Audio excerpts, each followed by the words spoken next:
Should you play The Last of Us Part 2?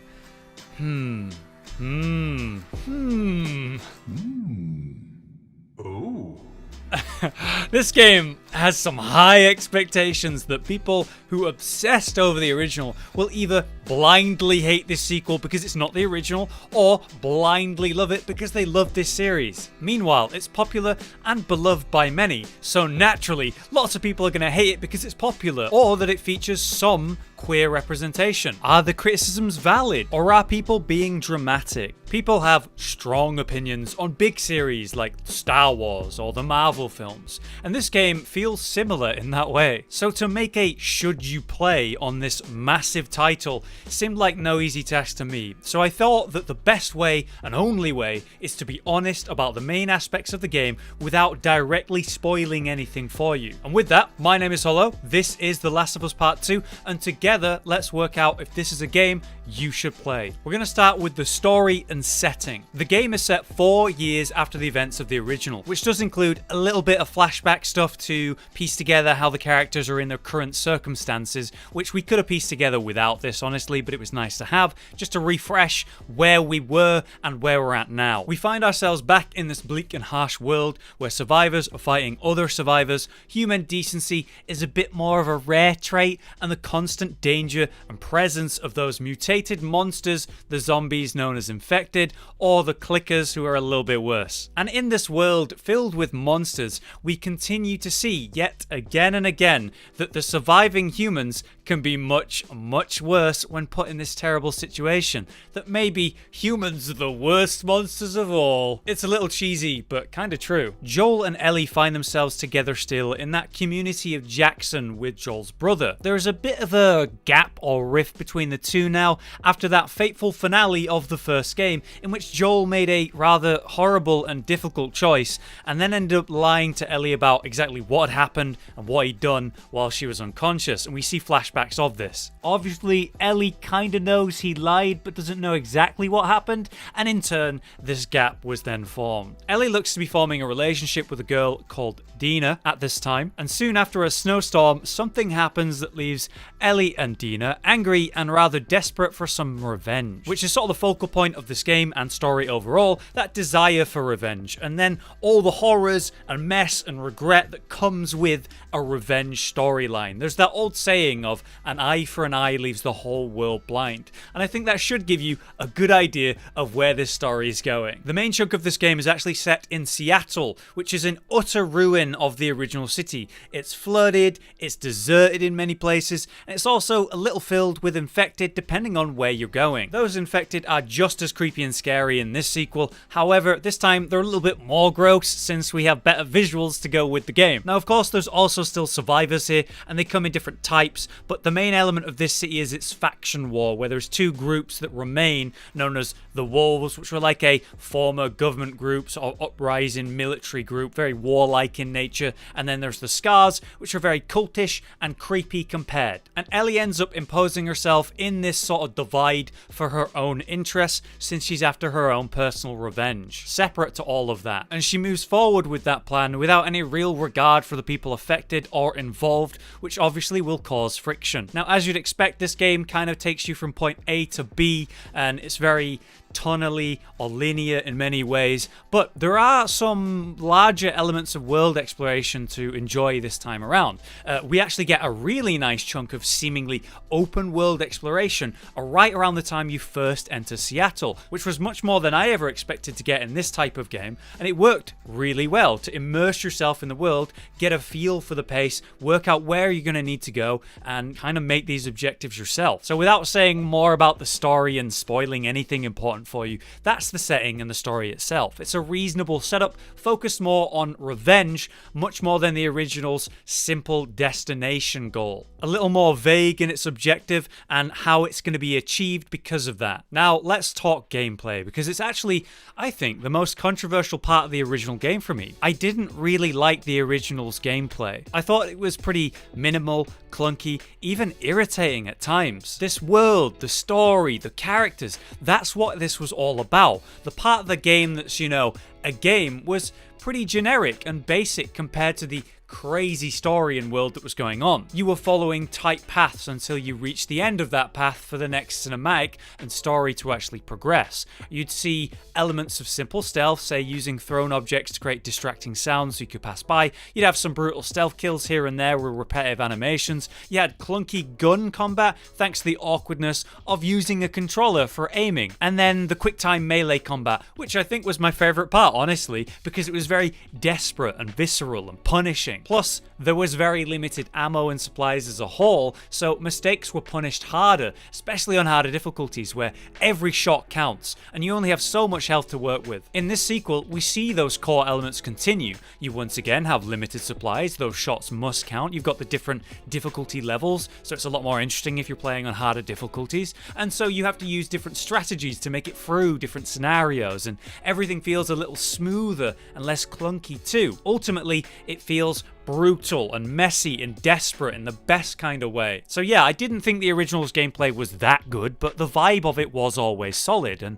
they've not only kept that intense and again desperate feeling, but improved it in subtle ways. I much prefer this to the original, with the stealth being improved too. We've got prone movement to clamber around in new ways. You got that old thrown items to distract. Clickers who are blind, you need to move slowly to catch them out rather than worry about line of sight. Meanwhile, dealing with infected who you do have to avoid line of sight. There's also some more varied stealth kill animations, which is definitely nice, but it still feels a little repetitive when you kill a whole bunch of them in a row like this. On top of all of that, there's bushes to make use of now. I know, crazy, where you cover yourself from direct vision and it gives you new ways to approach targets. Definitely a nice feature, but not all that innovative really. When we're in actual combat, the gunplay is heavy and slow, tough to manage. Part of that is the intention to make it intense and difficult, because it would be as, say, an untrained survivor in this world. But a big part of it is also the fact that you controller aiming, and that's just always going to be that way. I'd much rather use a mouse because it's smoother and more accurate, but it is what it is. Whereas the melee fighting, wow, that's good. Instead of a quick time event, you have basic attacking and dodging, naturally using your environment wherever you're able, or landing quick combos in succession to put someone down, plus the melee weapons you can pick up during the playthrough, but they have durability so they break. Now we've actually got to time our attacks, dodge at the right moment, use your brain a little. It's fluid, brutal, and satisfying. The original, but much improved, which I'm very happy with. The companions themselves are all very good. The original had some very nice details, say visual to mechanical, like leaning over each other sort of fluidly, or hey, they're actually killing targets for you without alerting anyone. That's useful. It's the same in the sequel as you'd expect, and overall, that gameplay is the same core, but better, improved, and for that, I'm very happy. It never needed to be good, just a vehicle to move along the story in between big cinematic moments and mainly immerse you in that world, and it certainly maintains that, but in a less awkward and clunky way. Plus, there's the crafting where you do passive upgrades to improve your character and how they function in the world, which points you at exploration and really thoroughly searching for everything to unlock everything, or mod your weapons at the workbenches, which also lets you take a real look at the weapon if you wanna.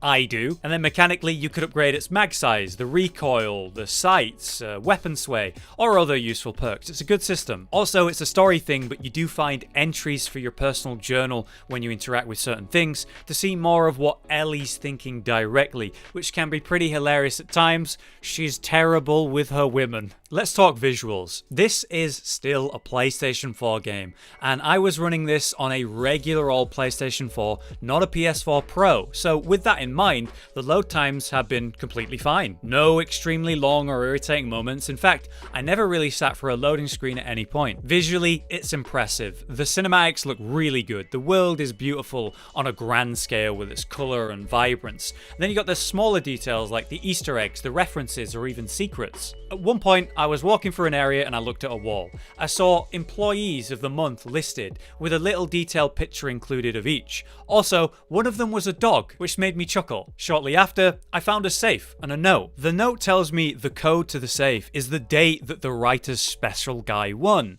So I checked the date again for that dog, put the code in, boom, open safe, some solid loot with it. The environment and the visuals play into the gameplay in a very clever and solid way. Not only does it look good, but but it runs well, and it comes together just like that. Now, unfortunately, I did notice the lower frame rate with this being a 30 FPS game, plus some small moments here and there where it dropped to say 25 or even 20 for a second or two. Performance was never an issue for the gameplay at any point, but it certainly had bumps basically. I'd love if this was to be a PC game as well, so I could run it on that in a much nicer, consistent frame rate, and hey, aim with a mouse. But it really didn't make my experience a negative one. It was generally consistent the majority of the time and ran much better than I ever expected it to with my regular old PS4, which I was actually worried about. The Last of Us 2 is a happy farewell to this generation of consoles, pushing it to the absolute max that it can go before we finally move on to bigger and better with a PS5. Next, I'm going to lump the music and voice acting into one together. Firstly, the music is exactly what you'd expect,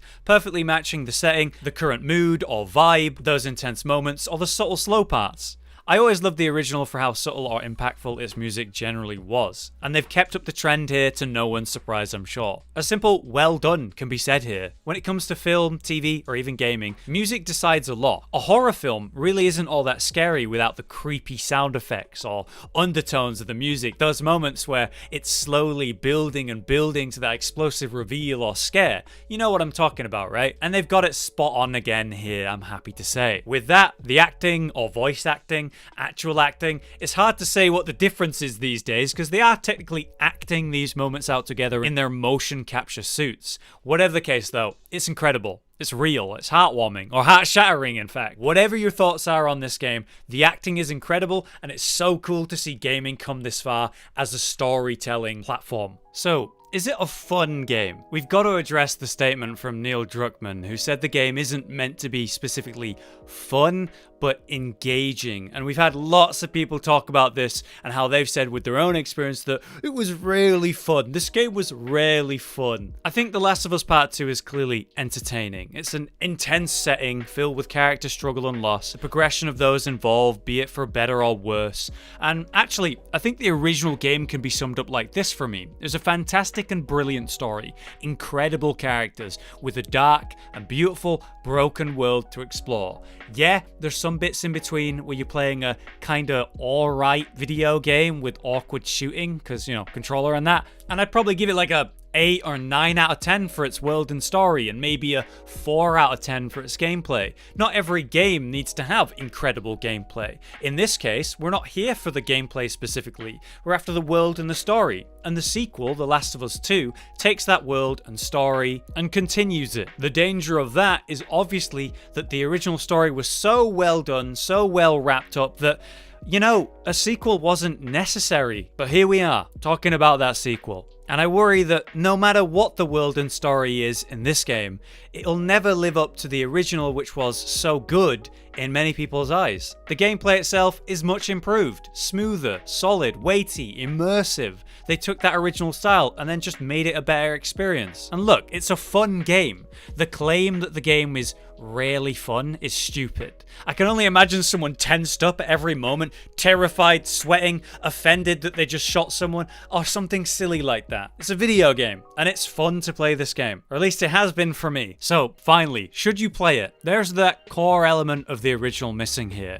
The slow burn that is Ellie and Joel warming up to each other and eventually caring deeply for one another. The humor and the connection between the two that's stunted and harsh to start with, building into that father-daughter dynamic that both characters clearly desperately needed, which is why I think many players are going to struggle with this game because they miss that duo. Hopefully, like me, you care about Ellie enough to want to see her story and follow her along and see where this takes her, because that journey is worth seeing. It's entertaining, whether you're scared or excited, whether you're laughing or many times cringing. And I think that's what a good experience is all about. This game comes down to how much you're interested in the world and its brutal survival nature. Maybe you find yourself attached to some of the characters and want to see where their personal story goes. Maybe you just like zombie worlds, I don't know. The gameplay is fun, pretty solid, but once again, it mainly functions as a vehicle to progress the story. It's just less clunky now, which is certainly a positive. If you're on the fence about this game, whether you should buy it and play it or not, there's no rush. It's a single player story game, and your only real worry about waiting to play this game is seeing spoilers. On the other hand, it's also a brilliant type of game to enjoy by watching someone else play it, be it a YouTube series or a Twitch live playthrough. And then you can see for yourself, after maybe watching for a bit, whether it's the type of game that you want to play. Some people just can't handle its dark nature. There's a lot of claims right now about plot holes. I'm several hours in, and I haven't really experienced anything like that so far. And I do plan to stream a playthrough of the game myself, because it's certainly the type of journey to talk about and experience with friends. See how everyone reacts to certain moments. And as I said at the start of this video, this is not going to be an easy topic. Or should you play on the sequel to such a widely loved original game? And then trying to do it without any major spoilers too, that was certainly a challenge. But this is my honest opinion from my own experience with the game. It's good. It's improved on many aspects. Ultimately, it's the same core game with a new story. Whether you like that new story is up to us to decide. So far, I'm enjoying it. What do you think about The Last of Us Part 2? I'm interested to see what the community's reaction to this one is on this channel, because apparently this sequel is very polarizing. For now, thank you for watching and listening. It was fun to make this video. And either way, I've been Hollow, you've been you, and I'll see you next time.